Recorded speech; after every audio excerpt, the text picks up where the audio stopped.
खुद से खुद की तलाश में खुद से खुद की तलाश में एक उम्र गुजार दी मैंने। अब जो मिला है तो सोचता हूँ कहीं ये कोई और तो नहीं। आज भी एक तलाश में निकला हूँ पर खुद की नहीं, इस नहर की उद्गम स्थान की। हमेशा से मैं ये जानने का इच्छुक था कि ये नहर जो लगभग पूरे देहरादून को पानी देती है, कहाँ से निकलती है। एक्चुअली देहरादून में 5 कैनाल नेटवर्क्स थे जो कि यहाँ का कूलिंग सिस्टम हुआ करता था और देहरादून को ठंडा रहने में मदद करता था।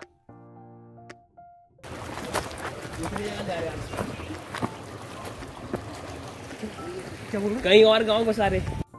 हम में से काफ़ी लोग जानते हैं कि देहरादून अपने बासमती राइस के लिए काफ़ी फेमस हुआ करता था, तो ये कैनाल नेटवर्क्स उसी के लिए ही बिछवाए गए थे।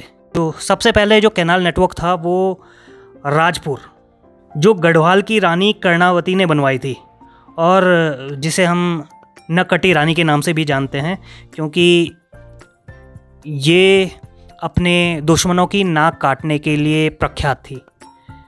इसके अलावा बाकी सारी कैनाल नेटवर्क्स अंग्रेज़ों ने बिछवाई थी। उनमें से थे ये जाखन, बीजापुर, काला पत्थर और कालनगा।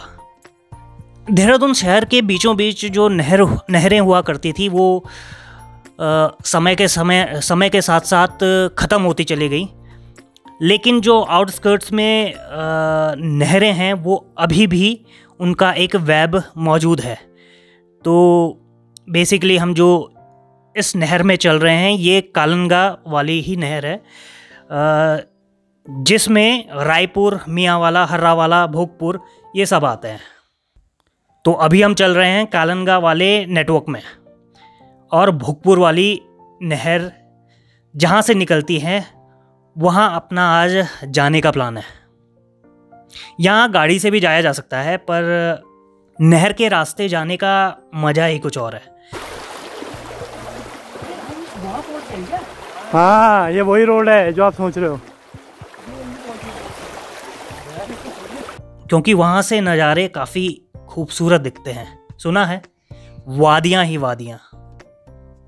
जितने दूर इन वादियों में निकल आता हूँ उतने पास ही मैं खुद के चला आता हूँ। तो इसी लालच में मैं अपने भाइयों के साथ आगे बढ़ता गया, खाना बनाने के सामान के साथ साथ पतली नहर के ऊपर संभल कर। ऊपर से नज़ारा वास्तव में खूबसूरत लग रहा था। वो बात अलग है कि पूरी की पूरी खूबसूरती कैमरे में उतार पाना पॉसिबल नहीं था, पर हम चलते गए जहाँ भी ये रास्ता ले जा रहा था। वैसे पहाड़ों में काफ़ी जगह इन नहरों की तरह ही रास्ते होते हैं, टेढ़े मेढ़े और संकरे। वाह रे पहाड़, तेरे टेढ़े मेढ़े रास्ते जिंदगी से कितना मिलते जुलते हैं। पर एक और समानता देखी है मैंने पहाड़ और जिंदगी में। जहाँ रास्ते नहीं होते वहाँ रास्ते खुद बनाने पड़ते हैं। तो इस नहर में आगे बढ़ते बढ़ते एक ऐसी जगह आई जहाँ रास्ता नहीं था, तो हमें नदी में उतरना पड़ा, कुछ ऐसे। अरे यार, क्या चोट नहीं लगनी चाहिए।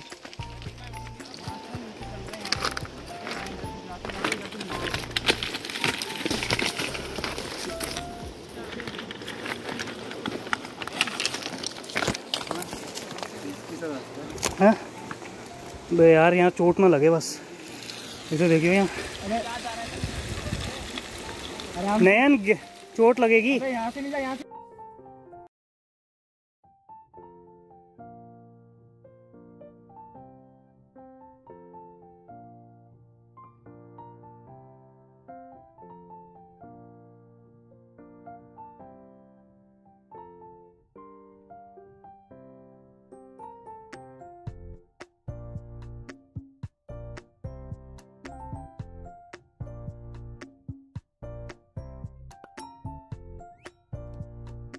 आप में से काफ़ी लोगों को लग रहा होगा कि ये क्या पागलपन वाला काम किया है।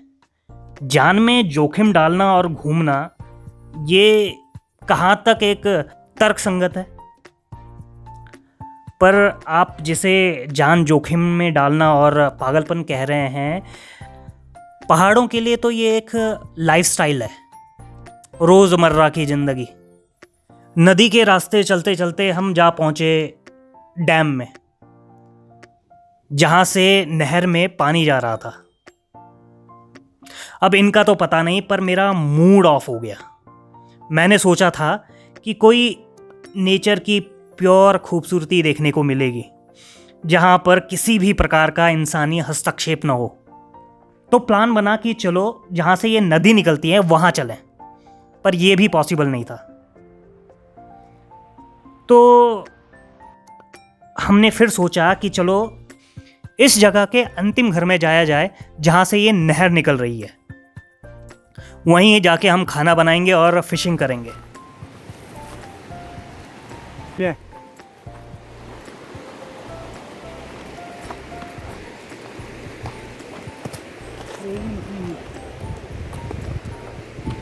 यहाँ नहीं है।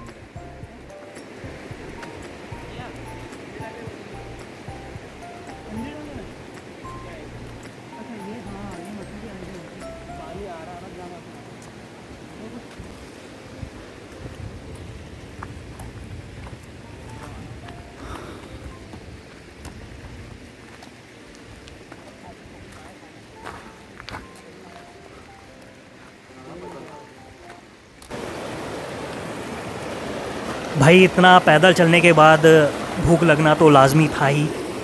थोड़ी देर बाद फ़िशिंग करने के लिए भी निकले, पर जल्दी पता लग गया कि भैया फ़िशिंग वाला टैलेंट अपने पास तो है नहीं। तो ये रहा इस जगह का अंतिम घर।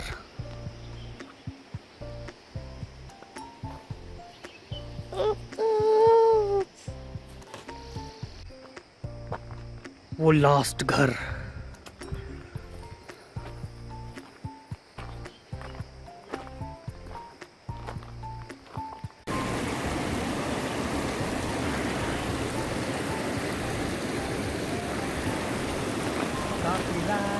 बाकी टाइम लैप्स तो आप कर ही दोगे ना? टाइम लैप्स मतलब जो वीडियो अभी तो हल्की हल्की बनेगी, जैसा आप एक्टिविटी कर रहे हो। यहाँ कैमरा लग देता हूँ, आप काटते रहो और वो थोड़ी देर बाद वो हो जाएगी। मतलब आप कर देना, वो तेज तेज चलने लगेगा।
पहाड़नामा। पहाड़ बोलता है।